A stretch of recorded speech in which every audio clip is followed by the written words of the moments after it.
প্রিয় ছাত্রছাত্রীরা, পূর্বে আমরা দেখে এলাম সামার প্রজেক্ট 2025-এ ক্লাস 9-এর। তো এখন আমরা দেখব ক্লাস 9-এর সায়েন্সের, ঠিক আছে, যেটা হচ্ছে তোমাদের ওই এনভায়রনমেন্ট সায়েন্স, তার প্রজেক্ট যে গ্রামীণ নগরায়ন, যে নবায়নযোগ্য শক্তি, সৌরশক্তি, জলশক্তি বা চিরাচরিত শক্তির বিকল্প হিসেবে সৌরশক্তি, জলশক্তির ব্যবহার এবং তার প্রজেক্টের বিভিন্ন রকম ধরন, এইগুলো নিয়ে একটা প্রজেক্ট করতে হবে। তো প্রথমেই যে ভূমিকায় লিখে দেবে, জীবাশ্ম জ্বালানি যেমন ডিজেল, কয়লা, গ্যাস এর ওপর নির্ভরতা কমাতে যে নবায়নযোগ্য শক্তির ব্যবহার অপরিহার্য। এটা বাংলাদেশ হবে না, এটা অ্যাকচুয়ালি পশ্চিমবঙ্গ হবে। পশ্চিমবঙ্গের যে বা আমাদের বাংলার গ্রামীণ এলাকায় সৌরশক্তি, জলশক্তির ব্যাপক সম্ভাবনা রয়েছে। এই প্রকল্পে আমাদের যে দেখতে হবে কিভাবে যে সোলার প্যানেল এবং মাইক্রো হাইড্রেট যে সিস্টেম ব্যবহার করা যেতে পারে এবং তার থেকে বিদ্যুৎ উৎপন্ন করা যেতে পারে, সেই দিকে আমাদের লক্ষ্য রাখতে হবে। প্রকল্পের যে লক্ষ্যটা কি, যে গ্রামে নবায়নযোগ্য শক্তির ব্যবহার বৃদ্ধি করতে হবে, ডিজেল জেনারেটর বিকল্প হিসেবে সৌরশক্তি, জলবিদ্যুৎ স্থাপন করতে হবে, স্থানীয় জনগণকে প্রশিক্ষিত দিয়ে স্বাবলম্বী করে তুলতে হবে। এরপর আমরা বাস্তবায়ন করব। তো প্রথম ধাপেই প্রকল্প বাস্তবায়নের জন্য সমীক্ষা ও স্থান নির্বাচন করতে হবে।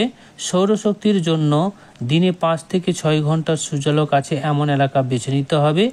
জলশক্তির জন্য ছোট নদী বা খাল যেখানে পানির প্রবাহ সারা বছর থাকে সেরকম খুঁজে বার করতে হবে। ঠিক আছে, তো চিত্রগুলো এইভাবে সাটিয়ে দিতে হবে। তারপর ধাপ সৌরশক্তি ব্যবহার, সোলার যে প্যানেল স্থাপন, বাড়ির ছাদে যে 1 থেকে 5 কিলোওয়াট সোলার প্যানেল বসানো, ব্যাটারি ইনভার্টারের সংযোগ করে রাতেও বিদ্যুৎ ব্যবহার করা যেতে পারে। তো এইভাবে চিত্রগুলো অবশ্যই দেবে। সোলার পাম্প দিয়ে সেচ, যে সোলার ওয়াটার পাম্প দিয়ে কৃষি জমিতে সেচ দেওয়া যেতে পারে, তার একটা চিত্র দেবে। এরপর জলশক্তির ব্যবহার, মাইক্রো হাইড্রো প্ল্যান্ট, ছোট নদীতে টারবাইন বসিয়ে 5 থেকে 10 কিলোওয়াট বিদ্যুৎ উৎপাদন করা যেতে পারে, তার যে মাইক্রো হাইড্রেট যে টারবাইন স্থাপন করা, তার চিত্রটা অবশ্যই তো আমরা এখানে দিয়ে দিবে। এটা আর্টিফিশিয়াল আর এটা হচ্ছে বাস্তব চিত্র। ওকে,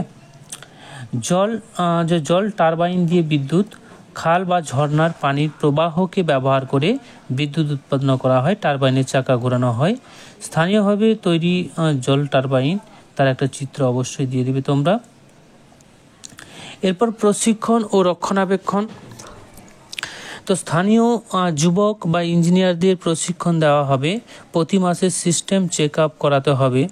তো তার একটা চিত্র অবশ্যই এখানে কিন্তু দিয়ে দিতে হবে। ঠিক আছে,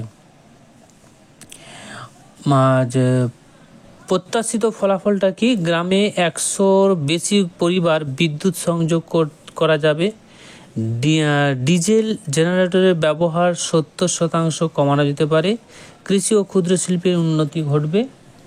তো এইভাবে একটা চিত্র দেবে। এরপরে আসছি বাজেট, কীরকম বাজেট হতে পারে খরচা। 5 কিলোওয়াট সোলার সিস্টেমের জন্য প্রায় 2,50,000, মাইক্রো হাইড্রেট প্ল্যান্টের ক্ষেত্রে 3,50,000, প্রশিক্ষণ বা রক্ষণাবেক্ষণের জন্য 1 লক্ষ টাকা, মোট এখানেও হয়ে যাচ্ছে 7 লক্ষ টাকা। উপসংহারে লিখে দেবে, এই প্রকল্পের মাধ্যমে গ্রামীণ যে জনগণ নবায়নযোগ্য শক্তির সুবিধা পাবে, পরিবেশ বান্ধব শক্তি ব্যবহারে আগ্রহী হবে, এটি টেকসই উন্নয়নে একটি আদর্শ মডেল হয়ে দাঁড়াবে। তো এই প্রজেক্টটা এই পর্যন্তই, পরবর্তী প্রজেক্ট আরও শীঘ্রই চলে আসবে। Thank you.